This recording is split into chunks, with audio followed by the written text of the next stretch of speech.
நடுராத்திரியில் பறவைகளின் சந்தோஷம். தினமும் காலையில பறவைங்க எல்லாரும் எழுந்திருச்சு அவங்கவுங்க வேலைக்கு போயிடுவாங்க.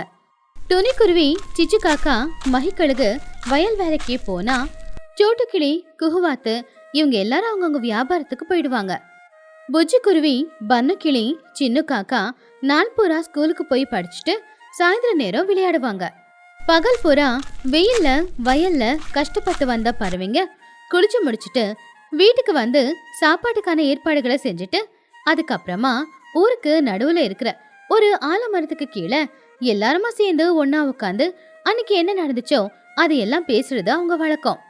அன்னைக்கு ராத்திரியும் கூட எல்லாரும் சாப்பிட்டு முடிச்சுட்டு மெதுவா சும்மா பேசுறதுக்காக போனாங்க. ஐயோ, இன்னைக்கு நாள் பூரா நாத்து நடுற வேலை பார்த்தேன்.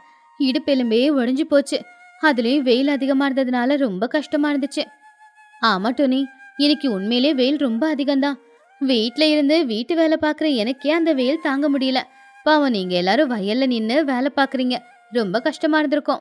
எங்க கஷ்டம் யாருக்குமே வரக்கூடாது லூசி. பாவம், சேத்துல கால் வச்சு அதை எடுக்கிறதுக்குள்ளார நாங்க படாத பாடுபடுறோம். உடம்புல இருக்கிற சேரெல்லாம் கழிவு எடுக்கிறதுக்குள்ள எங்களுக்கு நடுராத்திரி ஆயிடுது. வயல்ல இறங்கி வேலை பார்த்தா உடம்புல சேறு ஒட்டாம இருக்குமா? அதுக்கெல்லாம் கஷ்டப்பட்டு ஆகுமா? இன்னைக்கு நம்ம கையில மண்ணு பட்டாதானே நாளைக்கு நம்ம பிள்ளைங்க வயிறார சாப்பிட முடியும். சரியா சொன்னீங்க. ஆனா சிச்சு, நீ வயல்ல இறங்கி வேலை பார்த்ததை விட வரப்புல ரொம்ப நேரம் உட்காந்துக்கிட்டு இருந்ததா உன்னை பார்த்தவங்க சில பேர் சொன்னாங்க. நீ வேற சோட்டோ, நான் எவ்வளவு கஷ்டப்பட்டேன் அப்படிங்கிறது எனக்கு மட்டும்தான் தெரியும். ஏதோ வயிறு வலின்னு கொஞ்ச நேரம் வரப்புல உட்காந்துக்கிட்டு இருந்தா நாள் பூரா நான் வேலை செய்யலாம் அப்படின்னு சொல்லுவாங்களா? சரி சிச்சு, நீ ஒரு நாளைக்கு எவ்வளவு வேலை செய்யறன்னு எங்க எல்லாருக்கும் தெரியும்ல. சரி, குஹு எங்க? இன்னைக்கு இன்னும் வரல. அப்பதான் குஹுவாத்து கையில ஒரு பைய பிடிச்சுக்கிட்டு வேகமா அங்க நடந்து வந்துச்சு. இதோ வந்துட்டே டுனி. நான் பக்கத்து ஊருக்கு இன்னைக்கு போயிருந்தேனா என் வியாபார விஷயமா. அங்க வேலையை முடிச்சுட்டு வர்றதுக்கு கொஞ்சம் நேரம் ஆயிடுச்சு. இன்னைக்கு உன் வியாபாரம் எப்படி நடந்துச்சு குஹு? ஆமா, அந்த ஊர்ல எல்லாரும் பானை வாங்கிக்கிட்டாங்களா? வியாபாரம் நல்லபடியா தான் நடந்துச்சு. ஆனா அந்த ஊர்க்காரங்க பேரம் பேசுறதுல சிச்சுவை மிஞ்சிட்டாங்க. 10 ரூபாய் பானையே வெறும் 5 ரூபாய்க்கு கேட்டுக்கிட்டு இருக்காங்க. என்ன குஹோ, என்ன சொல்லிக்கிட்டு இருக்க? வியாபாரிங்க கிட்ட பேரம் பேசலன்னா என்னை ஏமாத்திட மாட்டாங்களா? என் பணத்தை நான் தான் பாதுகாத்துக்கணும். சிச்சு, நீ எப்படி பேரம் பேசுவேன்னு இவ்வூர்ல எல்லாருக்குமே தெரியும். முந்தா நேத்து என் கடைக்கு வந்து ஒரு தக்காளிக்கு 1/4 மணி நேரம் பேரம் பேசினியே. என்ன கிண்டல் பண்றதெல்லாம் இருக்கட்டும், முதல்ல குஹு எடுத்துக்கிட்டு வந்த பையில என்ன இருக்குன்னு பாருங்க. அதுல சாப்பிட ஏதோ கொண்டு வந்திருக்கான்னு நினைக்கிறேன். அப்பதான் புஜ்ஜி குருவி, பன்னுக்கிளி, சின்ன காக்கா எல்லாருமே அந்த மரத்துக்கிட்ட வேகமா ஓடி வந்தாங்க. ஒருத்தங்கள ஒருத்தங்க பிடிச்சுக்கிட்டு குறும்புத்தனம் பண்ணிக்கிட்டு இருந்தாங்க. பசங்களா, பகல் பூரா விளையாடினது பத்தலையா? சாப்பிட்டு படுக்கிறத விட்டுட்டு ராத்திரி நேரமும் விளையாட்டு தானா? அம்மா, இன்னைக்கு ஸ்கூலுக்கு நடந்த விஷயத்தை எல்லாத்தையுமே நான் பன்னுக்கிட்ட சொல்லிக்கிட்டு இருக்கும்போது சின்ன நடுவுல வந்து என் வாயை மூடிட்டான். அதனாலதான் அவனை விரட்டி அடிக்கிறதுக்காக துரத்துனேன். நான் ஏதோ பண்ணல அத்தை. புஜ்ஜி வேணும்னு என் மேல பழி போட்டுக்கிட்டு இருக்கா. இல்ல, சின்னதான் பொய் சொல்லிக்கிட்டு இருக்கான். மேடம் இன்னைக்கு போர்டுல எழுதி போட்டுக்கிட்டு இருக்கும் போது அவன் பின்னாடி இருந்து பேப்பரை தூக்கி எறிஞ்சான். டே சின்னோ, என்ன இது? ஒழுங்கா படிக்காம என்ன பண்ணி வச்சுக்கிட்டு இருக்க ஸ்கூல்ல? நான் இல்லம்மா, பேப்பரை தூக்கி போட்டது பண்ணதான் என் மேல பழி போட்டுக்கிட்டு இருக்கான். பசங்களா, பொய் சொன்னது போதும். நான் இன்னைக்குதான் உங்க ஸ்கூல் ஹெட்மாஸ்டரை பார்த்துட்டு வரேன். ஆமா, மதிய நேரம் சாப்பிடாம மாமரத்துல ஏறி மாம்பழம் பறிச்சுக்கிட்டு இருந்தீங்களாமே, கீழே விழுந்திருந்து அடிபட்டிருக்காத சொல்லுங்க. இல்ல, மாங்காய் பார்த்தது நாக்குல எச்சில் ஊறுது அப்படின்னு சின்ன சொன்னதுனால நாங்க அவனுக்கு ஹெல்ப் பண்ண, அவ்வளவுதான். நான் மட்டும் இல்ல, பன்னுவும் தான் மரத்துல ஏறினா. நாங்க 3 பேரும் சாப்பிட்டோம். பசங்களா, இனிமே அப்படி பண்ணாதீங்க. மரத்துல இருந்து கீழே விழுந்தா அடிபடும். நாளைக்குல இருந்து ஒழுங்கா படிக்கணும், சரியா? சரி, இனி அப்படி பண்ண மாட்டோம். சரி பசங்களா, அடிச்சுக்கிறதெல்லாம் இருக்கட்டும், வாங்க, உங்களுக்காக வேர்க்கடலை கொண்டு வந்திருக்கேன், எல்லாரும் சாப்பிடுங்க. Wow, thanks Kuhu aunty. எனக்கு வேர்க்கடலை அப்படின்னா ரொம்ப பிடிக்கும். எனக்கும் பிடிக்கும். ஆனா பன்னுக்கு மட்டும் கம்மியா கொடுங்க. இன்னைக்கு அவன் என் மேல பழி தூக்கி போட்டுட்டான். அது மட்டும் நடக்கவே நடக்காது. எல்லா வேர்க்கடலையும் எனக்கு தான் சொந்தம். அப்படி 3 பேருமே அந்த வேர்க்கடலையை கொண்டு போயிட்டு ஓரமா உட்காந்து சந்தோஷமா சாப்பிட்டுக்கிட்டு இருந்தாங்க. பெரியவங்க மறுபடியும் அவங்க கதைய பேச ஆரம்பிச்சாங்க. எது என்னவா இருந்தாலும் நம்ம பிள்ளைங்க ரொம்ப ஆக்டிவா இருக்காங்க. அவங்க பண்றத பார்த்தா சின்ன வயசு ஞாபகம் வருது. ஆமா சோட்டு, அவங்களுக்கு இருக்கிற சந்தோஷம் இப்ப நமக்கு இல்லல்ல. காலையில வேலை, ராத்திரியில தூக்கம், இவ்வளவுதான் நம்ம வாழ்க்கை. ஆமா, என்னோட வாழ்க்கை காலையில ஆனா வயல்ல, சாயந்தரம் ஆனா வட்டி வசூல் பண்ண போறதுலயே சரியா இருக்கு. என்கிட்ட வட்டிக்கு காசு வாங்கினவங்க கிட்ட வட்டி வசூல் பண்ண போனா ஒருத்தன் இன்னைக்குன்றான், ஒருத்தன் நாளைக்குன்றான். படாத பாடுபடுறேன். பணம் கொடுக்கும் போதே அவங்களால கட்ட முடியுமா முடியாதுன்னு பார்த்து கொடுக்கணும். நீயே ஒரு கஞ்ச பிசினாரி. இதுல கஞ்சத்தனம் என்ன இருக்கு லூசி? இது வியாபாரம். நாளைக்கு குழந்தைங்களுக்காக 4 காசு சேர்த்து வைக்க வேண்டாமா? பிள்ளைங்களுக்காக சேர்த்து வைக்கிறது தப்பு இல்ல. ஆனா அதுக்குன்னு ரொம்ப கஞ்சத்தனமும் பண்ணக்கூடாது. இருக்கிறதுலயே எப்படி வாழணும், எப்படி பசங்களை பாத்துக்கணும் அப்படின்னு கத்துக்கொச்சிச்சோ. மஹி சொல்றது உண்மைதான். காலையில நாத்து நடும்போது ஒரு முட்டைக்குள்ள இருந்து ஒரு பறவைக்குட்டி வெளியில வரத பார்த்தேன். அந்த குழந்தை வெளியில வந்ததுக்கு அப்புறம் அதோட அம்மா அதுக்கு சாப்பாடு ஊட்டி விடும்போது அந்த காட்சியை பார்க்கவே எவ்வளவு சந்தோஷமா இருந்துச்சு தெரியுமா? அதை விட சந்தோஷம் வேற என்ன இருக்க போகுது? உண்மைதான் டோனி. இங்க நாம இயற்கையோடு ஒன்றி வாழ்றோமே, இதுலதான் சந்தோஷம். நான் பட்டணத்துக்கு போகும்போதெல்லாம் பாக்குறேன், ஒரே வண்டி சத்தம், புகை. பாவம், அங்க இருக்கிறவங்க எல்லாரும் அங்க ரொம்ப பிஸியா தான் வாழ்ந்துகிட்டு இருக்காங்க. சிட்டில இருக்கிறவங்களோட வாழ்க்கை மெஷின் மாதிரி. ஆனா நம்ம வாழ்க்கை நிம்மதியா போய்கிட்டு இருக்கு. என்ன அடிக்கடி கொஞ்சம் பண கஷ்டம் வரும், அவ்வளவுதான். சரி குஹோ, இன்னைக்கு என்ன சமைச்சிருக்க? நான் எங்க வயல்ல விளைஞ்ச வெண்டைக்காயை வச்சு குழம்பு செஞ்சேன், நல்லா இருந்துச்சு. என்னது வெண்டைக்காய் குழம்பா? என்கிட்ட சொல்லிருக்கலாம்ல லூசி. இன்னைக்கு நான் வீட்டுல சமைச்சிருக்கவே மாட்டேனே. உன் வீட்லயே வந்து சாப்பிட்டிருப்பேன். எனக்கு எல்லாம் மிச்சமா இருக்கும். துணிக்குருவி சிரிச்சுக்கிட்டே, நீ மாறவே மாட்டியா சிச்சு? சாப்பாடுல கூட மிச்சம் பிடிக்க ஆரம்பிச்சிட்டியா? நான் இன்னைக்கு தோட்டத்துல இருந்து வரும்போது புளிச்சக்கீரை பறிச்சுக்கிட்டு வந்தேனா, அதை கடைஞ்சி வச்சு 2 கருவாடு வறுத்து வச்சேன். அதை சாப்பிட்டப்போ நிம்மதியா இருந்துச்சு. எங்க வீட்டுல இன்னைக்கு என் வீட்டுக்காரரு முருங்கைக்காய் சாம்பார் செஞ்சு வச்சிருந்தாரு. கடையெல்லாம் மூடிட்டு வரும்போது ரொம்ப அசதியா இருந்துச்சு. அந்த சாம்பார் மனம் தான் என்னை இழுத்துச்சு. நாம எல்லாரும் இப்படி ஒன்னா உட்காந்து அண்ணனுக்கு நடந்ததை பேசுறத கேட்டா எனக்கு ரொம்ப சந்தோஷமா இருக்கு. ஒரு நாள் பூரா நம்ம பட்ட கஷ்டம், அந்த அலுப்பு எல்லாமே இந்த நொடியில மறைஞ்சு போகுது. ஆமா மஹி, சிட்டிக்கு போய் வேலை பார்த்துட்டு கஷ்டப்பட்டு வந்தாலும் கூட உங்க எல்லார்கிட்டயும் பேசிட்டு போகும்போது என் உடம்புல அசதியே இருக்கிறது இல்ல. அப்பதான் மரத்து மேல இருக்கிற ஒரு ஆந்தை சத்தமா கத்துச்சு. அந்த சத்தத்தை கேட்டு பசங்க 3 பேருமே பயந்து வேகமா இந்த பக்கம் ஓடி வந்துட்டாங்க. அம்மா, எனக்கு ரொம்ப பயமா இருக்கு. மரத்துக்கு மேல இருந்து யாரோ கத்துறாங்க. ஒருவேளை பேய் ஏதாச்சும் உக்காந்துக்கிட்டு இருக்குமா? நான் தான் சொன்னல புஜ்ஜி, பேய் இருக்குன்னு. அம்மா எனக்கு பயமா இருக்குமா, வாமா வீட்டுக்கு போயிடலாம். ஆமா அத்தை, அந்த மரத்துக்கு மேல முட்டை முட்டை கண்ணு வச்சிருக்கிற பேய் எங்களையே பாத்துக்கிட்டு இருந்துச்சு. நான் அந்த பேய பார்த்தேன். என்னது பேயா? அட கடவுளே, நான் வரலப்பா, நான் வீட்டுக்கு போயிடுறேன். எனக்கு பேயின ரொம்ப பயம். அட சிச்சு, எங்க போற இரு. பேயின்னு பசங்க சொன்னாங்கன்னா பெரியவனி நீ அதை கேட்டு பயந்துருவியா? சின்ன பசங்க எதையோ பார்த்து சொல்லிக்கிட்டு இருக்காங்க. பசங்களா, சிச்சு மேல பாருங்க. நீங்க சொல்றது ஆந்தைய பத்தி. அது பேய் இல்ல, பெரிய பெரிய கண்ணு இருக்கிற ஆந்தை. ராத்திரியில அது சாப்பாடு தேடிக்க எழுந்திருக்கும். அத பார்த்து பேயின்னு பயந்துட்டீங்களே. ஆமா பசங்களா, ஆந்தைங்க ராத்திரி பூச்சி புழுவ பிடிச்சி சாப்பிடும். அது நம்மள எதுவும் செய்யாது. அப்படியா அத்தை? நான் உண்மையிலேயே பேயா இருக்குமோன்னு நினைச்சு ரொம்ப பயந்துட்டேன். ஆனா நான் பயப்படல, பன்னு தான் பயந்தான். பன்னுக்கு பயம் அதிகம். என்னை விட அதிகமா பயந்தது நீதான்டா. சரி சரி, போது நிப்பாட்டுங்க, நேரமாகுது. உங்களுக்கு எல்லாம் தூக்கம் வரலையா? வரும். எனக்கும் இந்த சில்லுன்னு காத்துக்கு நல்லா படுத்து தூங்கணும் போல இருக்கு. எல்லாரும் வீட்டுக்கு போலாமா? ஆமா ஆமா, இன்னைக்கு ரொம்ப நேரம் உட்காந்து பேசிட்டோம். நாளைக்கு வேற வயலுக்கு வேலைக்கு போகணும்ல, சீக்கிரமா போய் படுத்து தூங்கலாம். நான் முதல்ல வீட்டுக்கு போய் தாப்பால நல்லா இருக்க மாட்டிடுறேன். ஒருவேளை அந்த ஆந்த சாப்பாடு தேடிக்கிட்டு என்னோட வீட்டுக்குள்ள வந்துருச்சுன்னா? சரி, எல்லாருக்கும் குட் நைட். பசங்களா, நாளைக்கு ஸ்கூலுக்கு லேட் பண்ணாம டைமுக்கு சரியா போயிடுங்க. சரி ஆண்டி. அப்படி பறவைங்க எல்லாரும் அன்னைக்கு நடந்த கதையை எல்லாத்தையும் பேசிட்டு சந்தோஷமா சிரிச்சுக்கிட்டு அவங்கவுங்க வீட்டுக்கு போயிட்டாங்க. மறுபடியும் அந்த கிராமம் ரொம்பவும் அமைதியா மாறிடுச்சு. மந்திர மாம்பழம். பசங்களுக்கு ஸ்கூலுக்கு லீவ் விட்டுட்டாங்க. இந்த வருஷம் ஃபுல்லா படிச்சு ரொம்ப டயர்டான புஜ்ஜி குருவி, பன்னு கிளி, சின்ன காக்கா 3 பேரும் இப்போ என்ஜாய் பண்ணணும் அப்படின்னு பேசிக்கிட்டு இருந்தாங்க. ஒரு நாள் காலையில நேரம் அவங்க 3 பேருமே ஒரு மரத்துக்கு கீழே உட்காந்து பேசிக்கிட்டு இருந்தாங்க. புதுசா ஏதாவது செய்யணும், புதுசா ஏதாவது யோசிக்கணும், இப்படின்னு தான் அவங்க எல்லாருமே யோசிச்சுக்கிட்டு இருந்தாங்க. அப்பா, எவ்வளவு நிம்மதியா இருக்கு. காலேஜுக்கு லீவ் விட்டுட்டாங்க. காலையில சீக்கிரமா எந்திரிச்சு அவசரமா ரெடி ஆக வேண்டிய அவசியம் இல்ல. ஹோம்வொர்க்கும் இல்ல எக்ஸாமும் இல்ல. ஆமா புஜ்ஜி, எனக்கும் ரொம்ப சந்தோஷமா இருக்கு. ஆனா வீட்ல உக்காந்து உக்காந்து அதே பழைய சாம்பார் சாதம் சாப்பிடுறதுக்கு தான் போர் அடிக்குது. ஏதாவது புதுசா டேஸ்டா சாப்பிடணும் அப்படின்னு தோணுது. என் பிரச்சனையை நான் யாருகிட்ட சொல்றது? எங்க அம்மா எனக்கு 1 ரூபா காசு கூட கொடுக்கறது இல்ல. எனக்கும் பீஸா பர்கர் சாப்பிடணும் போல இருக்கு. ஆனா எங்க அம்மா கிட்ட போய் கேட்டா எங்க அம்மா வாங்கியே தர்றது இல்ல. வெளியில இருந்து வாங்கிட்டு வந்து கொடுக்கறது இல்ல. ஆமா சின்ன, ஒவ்வொரு நாளும் வீட்லயே சாப்பிட்டு சாப்பிட்டு போர் அடிக்குது. நம்ம 3 பேரும் நம்ம அம்மா கிட்ட போய் ஏதாவது வாங்கி கொடுங்கன்னு கேட்கலாம். இல்லனா காசு கேட்கலாம். லீவிலேயே கண்டிப்பா வாங்கி கொடுப்பாங்க. எனக்கு நம்பிக்கை இல்ல புஜ்ஜி.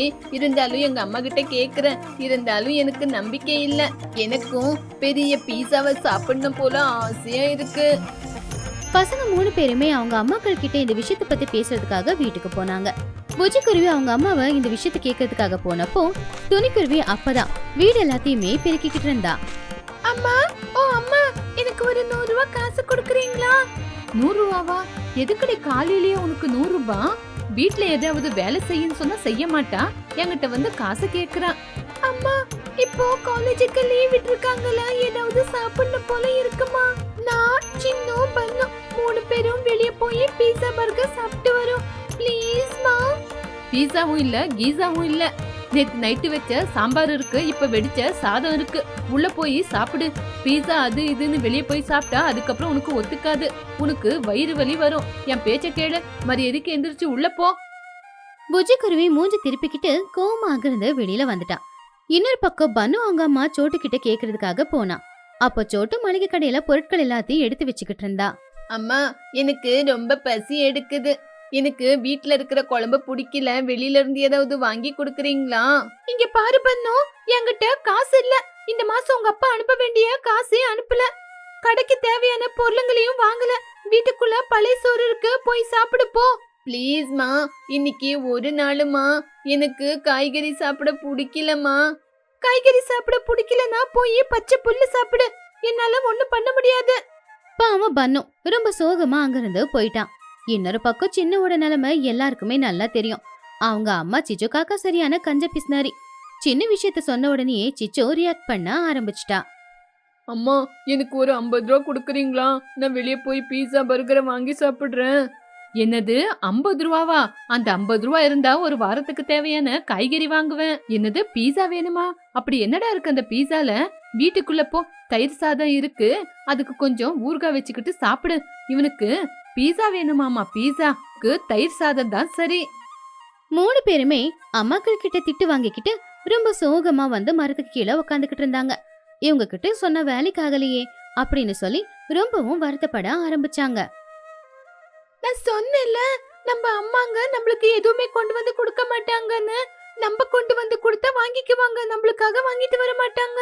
எங்க அம்மா பாத்தீங்களா எப்படி ஆக்ட் பண்ணாங்கன்னு? நான் 50 ரூபா கேட்டேன், அதுக்கே நெஞ்சு வலிக்கிற மாதிரி பேசினாங்க. நம்ம இந்த லீவ்ல என்ன பண்றது? எனக்கு ரொம்ப பசி எடுக்குது. எங்க அம்மா என்ன தயிர் சாதம் சாப்பிடுன்னு சொன்னப்போ எனக்கு எவ்வளவு கோவம் வந்துச்சு தெரியுமா?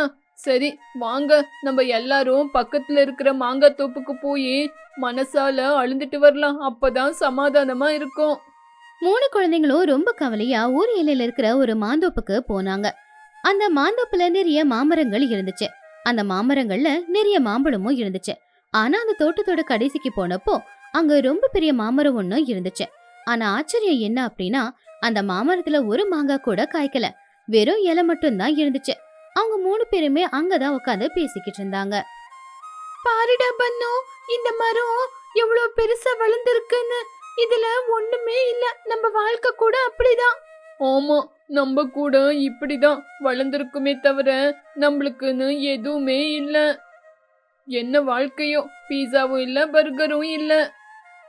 அப்பப்பா, எனக்கு இன்னைக்கு ரொம்பவே பசி எடுக்குது. பெரிய ஒரு பீஸாவை சாப்பிடணும் போல இருக்கு. எனக்கு இப்போ சத்தம் போட்டு அழுவணும் போல இருக்கு. ஆமா, எதுக்காக எங்க அம்மா எனக்கு எதுவுமே வாங்கி தர மாட்டேங்கிறாங்க? எனக்கு பைத்தியம் பிடிக்குது. இனிமே நான் வீட்டுக்கே போக மாட்டேன். பனுவுக்கு கோவம் அதிகமாயிடுச்சு. அதனால நினைச்சு அவன் ரொம்பவே கோவத்தை அதிகமாக்கிக்கிட்டு இருந்தான். அந்த கோவத்துல என்ன பண்றதுன்னு தெரியாம அவன் கைய முறுக்கி பக்கத்துல இருக்கிற மாமரத்தை ஓங்கி ஒரு குத்துனான். அப்ப திடீர்னு ஒரு பெரிய சத்தத்தோட அந்த மரம் அசைய ஆரம்பிச்சுது. அவங்க 3 பேரும் என்ன நடக்குது அப்படின்னு தெரியாம பின்னாடி நகர்ந்து நின்னாங்க. அப்போ திடீர்னு அந்த பெரிய மாமரத்துல இருந்து ஒரு பெரிய மாம்பழம் கீழே வந்துச்சு. அது பாக்குறதுக்கு நீல நிறத்துல பளபளன்னு ஜொலிச்சுக்கிட்டு உயிரில்லாத ஒரு மாம்பழம் மாதிரி இல்ல, உயிர் இருக்கிற ஒரு மாம்பழம் மாதிரி தான் இருந்துச்சு. அத பார்த்து புஜ்ஜி ரொம்பவும் பயந்து போயிட்டா. அப்பா என்னடா இது, இவ்வளவு பெரிய மாங்காய் மரத்துக்குள்ள இருந்து வெளியே வந்திருக்கு. இந்த மரத்துல ஒரு காய் கூட இருக்குல்ல, இவ்வளவு பெரிய மாங்காய் வந்திருக்கு. இந்த மாங்காவை பார்த்தா சாதாரணமான மாங்காய் மாதிரியே தெரியல, இது பளபளன்னு ஜொலிச்சுக்கிட்டு இருக்கு. அப்பதான் திடீர்னு அந்த மாங்காய்க்கு கண்ணு மூக்கு வாயி எல்லாமே வந்துச்சு. அது அதோட இனிமையான குரல்ல பேச ஆரம்பிச்சுது. அப்போ அந்த மாங்காய் சத்தமா, ஏ பசங்களா, யார் நீங்க? எதுக்காக என்னோட மரத்தை அடிச்சீங்க? அந்த சத்தத்துக்கு தான் ரொம்ப நாளா நல்லா தூங்கிக்கிட்டு இருந்தவ எந்திரிச்சிட்டேன். அட என்னடா இது, மாங்காய் பேசுது. இது மாங்காய் இல்லடா பேய், ஓடுங்கடா ஓடுங்க. நில்லுங்கடா நில்லுங்க, நான் பேய் கிடையாது, நான் மாங்காய். இவ்வளவு வருஷமா அமைதியா தூங்கிக்கிட்டு இருந்தேன். இன்னைக்கு யாரும் என்ன சத்தம் போட்டு எழுப்பிட்டாங்கன்னு, ஏதோ கஷ்டத்துல இருக்காங்கன்னு உங்களுக்கு உதவி செய்யலான்னு தான் வெளியே வந்தேன். புஜ்ஜி குருவி ஆச்சரியமா, அப்படின்னா நீ சாதாரணமான மாங்காய் கிடையாதா, மேஜிக் மாங்காவா? எங்களுக்கு உதவி செய்றியா நீ? எனக்கு எல்லாமே தெரியும். உங்க அம்மாங்க உங்களுக்கு பீஸா பர்கர் வாங்கி கொடுக்கலன்னு தானே நீங்க இவ்ளோ கோவமா இங்க வந்திருக்கீங்க. உங்களுக்கு என்ன வேணும்னு என்கிட்ட கேளுங்க, நான் உங்களுக்கு கொண்டு வந்து தரேன். அப்படியா? ஆனா என்னால நம்ப முடியல. அப்படின்னா எனக்கு ஒரு சிக்கன் பிரியாணி, பிரெஞ்ச் ஃப்ரை கொடு பார்க்கலாம். ததாஸ்து. அப்ப அந்த மாங்காய் கண்ணு முடிக்கிட்டு ஏதோ மந்திரத்தை சொல்ல ஆரம்பிச்சது. உடனே சின்ன பன்னுவுக்கு முன்னாடி நல்ல சுட சுட பிரியாணியும் பிரெஞ்ச் ஃப்ரையும் வந்துச்சு. அத பார்த்து பன்னு புஜ்ஜி சின்னு 3 பேருமே ரொம்பவும் ஆச்சரியப்பட்டாங்க. அட உண்மையிலேயே மேஜிக் தான். பெரிய மாங்காய், எனக்கும் 2 பெரிய பீஸா வேணும், 3 பர்கர் வேணும், அதே மாதிரி குடிக்க கொஞ்சம் தண்ணி வேணும். வயிற்றுக்குள்ள பசியில எலிங்க தாளம் போட்டுக்கிட்டு இருக்கு. இவ்ளோ சாப்பிட்டீங்கன்னா அதுக்கப்புறம் உங்க வயிறே வெடிஞ்சு போயிடும். அதுக்கப்புறம் உங்களோட இஷ்டம். மேஜிக் பண்ணுச்சு, சாப்பாடும் வந்துச்சு. எனக்கு 2 நல்ல ஐஸ்கிரீம் கொடுங்க போதும். இந்த எடுத்துக்கமா. பசங்க 3 பேருமே அந்த மாமரத்துக்கு கீழேயே உக்காந்துக்கிட்டு மந்திர மாங்காய் கொடுத்த உணவுகளை சாப்பிட ஆரம்பிச்சாங்க. அப்ப அந்த மந்திர மாம்பழம் அவங்க சாப்பிட்டுக்கிட்டு இருக்கிறத பார்த்து ரசிச்சுக்கிட்டு அடிக்கடி ஏதாவது ஜோக் பண்ணிக்கிட்டு அவங்கள சிரிக்க வச்சுக்கிட்டு இருந்துச்சு. பசங்களோட பசியும் போச்சு, அவங்க மனசுக்குள்ள இருந்த கஷ்டமும் போச்சு. மந்திர மாங்காய், உனக்கு ரொம்ப நன்றி. இது வரைக்கும் நாங்க சாப்பிடாத ஒரு பொருளை எங்களுக்காக கொடுத்திருக்க. இருந்தாலும் ஒரு சந்தேகம், நீ இந்த மரத்துல இருந்து தானே வெளியே வந்த? நாங்க இல்லாத நேரம் பார்த்து யாராவது வந்து உன்னை பெருச்சு தின்னுட்டாங்கன்னா என்ன பண்றது? மாங்காய் சிரிச்சுக்கிட்டே, என்ன யாராலையும் அப்படி பிரிச்சு சாப்பிட முடியாது. என்கிட்ட அவ்வளவு பெரிய மேஜிக் இருக்கு. என்ன யாராவது பாசமா தொட்டா மட்டும்தான் மறுபடியும் நான் உள்ள போவேன். அப்படின்னா நாளைக்கு எங்களுக்கு பசி எடுக்குமே, அப்ப நாங்க உன்னை எப்படி கூப்பிடுறது? நீ நிம்மதியா மரத்துக்குள்ள படுத்து தூங்கிக்கிட்டு இருப்பியே. அதுக்குதான் ஒரு நல்ல ஐடியா இருக்கே. இன்னைக்கு எப்படி மரத்தை சத்தம் போட்டு நீங்க என்ன வெளியே வர வச்சீங்களோ அதே மாதிரி பண்ண நாளைக்கு வெளியே வர போறேன். நான் உங்கள மாதிரி நல்லவங்க சத்தம் போட்டா மட்டும்தான் வெளியே வருவேன். கெட்டவங்க சத்தம் போட்டா வரமாட்டேன். அப்போ நம்மளுக்கு ஜாலியோ ஜாலி. இதுக்கப்புறம் நம்ம அம்மாவுங்க நம்மளுக்கு எதுவுமே வாங்கி கொடுக்கலனாலும் பரவாயில்ல, நம்மளுக்கு தேவையானதை இந்த மந்திர மாங்காவே கொடுக்குது. நம்ம ஜாலியா இருக்கலாம். இங்க பாருங்க பசங்களா, எனக்கும் வெளியே வந்தது சந்தோஷம். ஒரு வருஷமா உள்ளேயே அடைஞ்சு கிடந்தேன். இன்னைக்குதான் சந்தோஷமா இருக்கேன். அப்படி பசங்க 3 பேரும் அந்த மந்திர மாம்பழத்தை கூட விளையாடிக்கிட்டு பேசிக்கிட்டு சிரிச்சுக்கிட்டு இருந்ததுல நேரம் போனதே தெரியல. திடீர்னு சூரியனும் மறைய ஆரம்பிச்சான். அந்த இடம் இருட்டாகவும் ஆரம்பிச்சுது. ஐயோ, இருட்டாயிடுச்சு. சீக்கிரமா வீட்டுக்கு போலாம். வீட்டுக்கு போலனா அம்மாவுங்க அடிச்சிருவாங்க. நாளைக்கு வரோம். ஆமா மந்திர மரம், நாங்க இன்னைக்கு வீட்டுக்கு கிளம்புறோம். நாளைக்கு வரோம். எங்களுக்கு நூடுல்ஸ் வேணும். எங்களுக்கு நாளைக்கு நூடுல்ஸ் கொடுப்பீங்களா? சரி சரி, உங்க எல்லாருக்கும் நாளைக்கு நூடுல்ஸ் கொடுக்கறேன். எல்லாரும் வந்து ஒரு தடவை என்ன அணைச்சுக்குங்க, நான் இன்னும் கிளம்புறேன். பசங்க 3 பேருமே ரொம்பவும் சந்தோஷமா போய் அந்த மாங்காய இறுக்கி கட்டி பிடிச்சாங்க. அந்த மாங்காவை இவங்க எல்லாரும் தொட்ட உடனே அந்த மாங்காய் இன்னும் பளபளன்னு ஜொலிக்க ஆரம்பிச்சுது.